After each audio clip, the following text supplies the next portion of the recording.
সমুদ্রের মাঝখানে এক জাহাজ প্রচন্ড ঝড়ের মধ্যে পড়ে লন্ডভন্ড হয়ে গেল। সে জাহাজের বেঁচে যাওয়া এক যাত্রী ভাসতে ভাসতে এক নির্জন দ্বীপে এসে পৌঁছালো।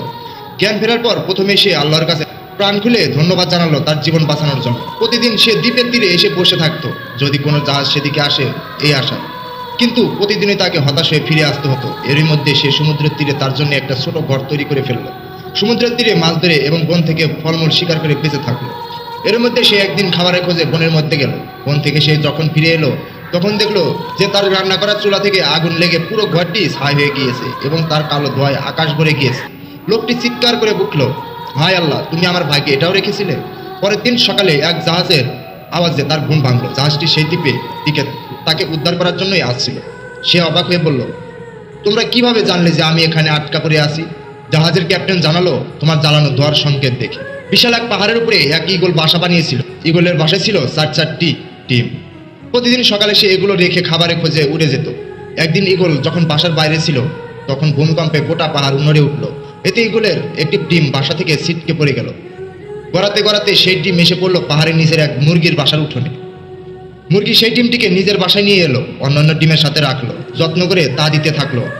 একদিন সেই ডিম ফুটে ঈগলের একটি সুন্দর বাচ্চাও বের হলো। মুরগির বাচ্চাদের সাথে ঈগলের বাচ্চাটি বড় হয়ে উঠতে লাগলো। কিন্তু সে ভেতর থেকে যে সবসময় অন্য কিছু অনুভব করতো। আকাশে একদিন ঈগলের একটা ঝাঁককে উড়ে বেড়াতে দেখে সে মুরগিকে বলল, ইস, যদি আমিও তাদের মতো উঠতে পারতাম। মুরগি হেসে উঠতে দিল, তুমি কিভাবে উড়বে? তুমি তো মুরগি, এবং মুরগি কখনো ওড়ে না। ঈগল মাঝে মাঝেই তার স্বগোত্রীয়দের উড়ে বেড়াতে দেখতো এবং স্বপ্ন দেখতো সেও তাদের মতোই উড়ে বেড়াবে। কিন্তু প্রতিবার সে তার স্বপ্নের কথা জানালে মুরগি বলতো যে এটা একেবারেই অসম্ভব। মুরগির এই কথাটি ঈগল বিশ্বাস করতে শিখলো এবং তার জীবনটা বাকি মুরগিদের মতোই কাটিয়ে দিল। অনেকদিন এভাবে কাটানোর পর একদিন সে মারাও গেল।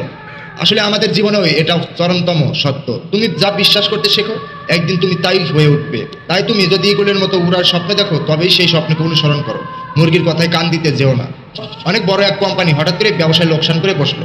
এক দুপুরে সেই কোম্পানির কর্মচারী বাইরের ক্যান্টিনে লাঞ্চ করে ফেরার সময় অফিসের সামনে একটি নোটিশ দেখতে পেল। নোটিশে লেখা ছিল, তো আমাদের কোম্পানি লোকসানের জন্য যে ব্যক্তিটি দায়ী সে গতকাল মারা গেছে। সেমিনার রুমে একটি কফিনে তার লাশ রাখা আছে। যে কেউ তা দেখতে চাইলে আমন্ত্রিত। একজন সহকর্মীর মৃত্যুর খবর শুনে প্রথমে লোকেরা দুঃখ পেল। তারা কৌতূহলী হয়ে উঠল এই ভেবে যে আসলে কে হতে পারে সেই ব্যক্তি। তারা সবাই সেমিনার রুমে এসে একত্রিত হলো। সবাই ভাবতে লাগলো আসলে কে সেই লোক যে তা আমাদের সাফল্যের পথে বাধা হয়ে দাঁড়িয়েছিল। তবে সে যেই হোক, এখন অন্তত সে আর বেঁচে নেই। একে একে তারা যখন কফিনের কাছে গেল এবং ভেতরে তাকালো, হঠাৎ তারা কেমন যেন বাকশূন্য হয়ে গেল, হতভম্ব হয়ে গেল, যেন তাদের মুখ আপন কারো লাশ সেখানে রাখা ছিল। কফিনের ভেতরে আসলে রাখা ছিল একটা আয়না।